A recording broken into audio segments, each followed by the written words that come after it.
सभी को बहुत बहुत नमन करता हूँ। दिल्ली से आप सबके बीच में आया हूँ, हास्य व्यंग्य की कविताएं लिखता हूँ। कोशिश करूंगा कि आपके चेहरे पर हंसी छोड़ पाऊँ। भैया बैठे हैं, दीदी हैं, दादा बैठे हैं। मैं चार पंक्तियों से सीधे सीधे आपको जोड़ता हूँ। नारी शक्ति के लिए चार पंक्तियां पहले समर्पित करता हूँ कि नारी कहीं भी कैसा भी बोझ उठा सकती है, वो सीता बन बेटों को लव कुश बना सकती है। कि नारी कहीं भी कैसा भी बोझ उठा सकती है, वो सीता बन बेटों को लव कुश बना सकती है। अरे कमजोरी से मत नापना इनकी ताकत को तुम दोस्त, जिस हाथ में चूड़ियां हैं ना, ये कल को तलवार भी चला सकती है। बहुत बहुत शुक्रिया।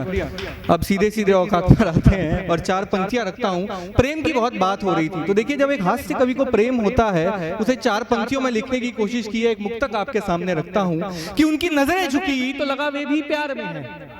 उनकी नजरें झुकी तो लगा वे भी प्यार में हैं, गाल सुर्ख हुए तो हमें लगा हम चिंतित बेकार में हैं।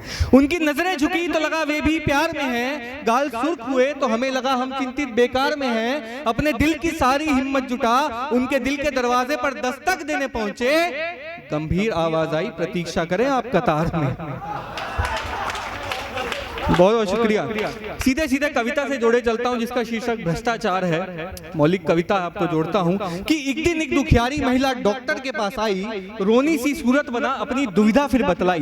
बोली मेरा दैनिक जीवन पूरा अस्त व्यस्त है, क्योंकि पिंकू के पापा भ्रष्टाचार नामक बीमारी से ग्रस्त है।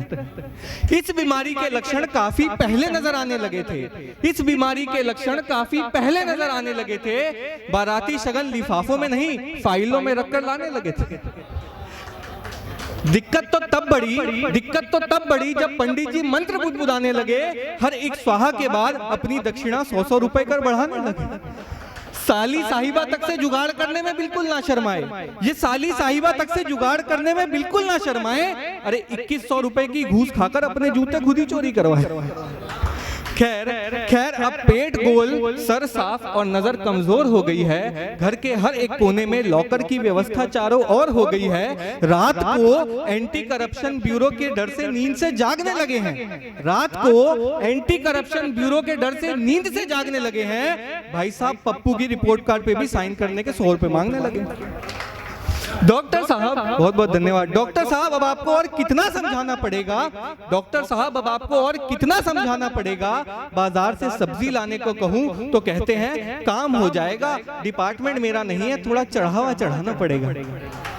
डॉक्टर बोला थोड़ा और डिटेल में समझाइए। डॉक्टर बोला थोड़ा और डिटेल में समझाइए। बोली अखबार वाले तक को बोल दिया इन्होंने, तेरे सारे कागज पूरे नहीं है, दूसरे बाबू के पास जाइए। इतना समझाने पर भी कतई बाज नहीं आते हैं। इतना समझाने पर भी कतई बाज नहीं आते हैं। और डिनर के समय सब्जी दाल रोटी टेबल के नीचे से पकड़ाते हैं। डॉक्टर बोला अब चिंतित ना हो और बिल्कुल ना घबराएं। डॉक्टर बोला अब चिंतित ना हो और बिल्कुल ना घबराएं। इस समस्या का है सीधा सच्चा सरल सा उपाय। आप भारत में हो रहे भ्रष्टाचार के आंकड़े इन्हें गिनवाइए। घर के हर एक कमरे में सीसीटीवी कैमरे की व्यवस्था करवाइए। और आज रात को खाना मांगे तो 5000 की डिमांड आप भी उठाइए। शुक्रिया। कि टीवी के रिमोट की भी फिक्स कर दीजिए फीस। इन पंक्तियों पर आपका ध्यान चाहूंगा कि टीवी के रिमोट की भी फिक्स कर दीजिए फीस। और बच्चों को गले लगाने को कहे तो मांगिए 50,000, तब उठेगी इनके दिल में टीस। कि टीवी के रिमोट की भी फिक्स कर दीजिए फीस। बच्चों को गले लगाने को कहे तो मांगिए 50,000, तब उठेगी इनके दिल में टीस। मैं जानता हूं आप इन्हें कितना समझाती हैं, पर सुधार तब होता है जब बात खुद पर बन आती है। अरे दूसरों का नहीं, हम केवल अपना जिम्मा उठा लेंगे तो भारत को एक दिन हम भ्रष्टाचार मुक्त बना देंगे।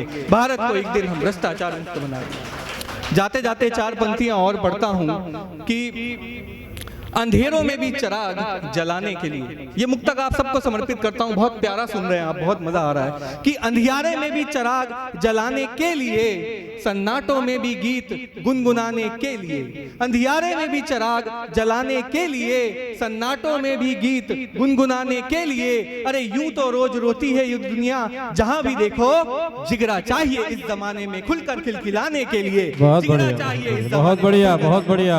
तो इस पाटिया साहब बहुत बढ़िया।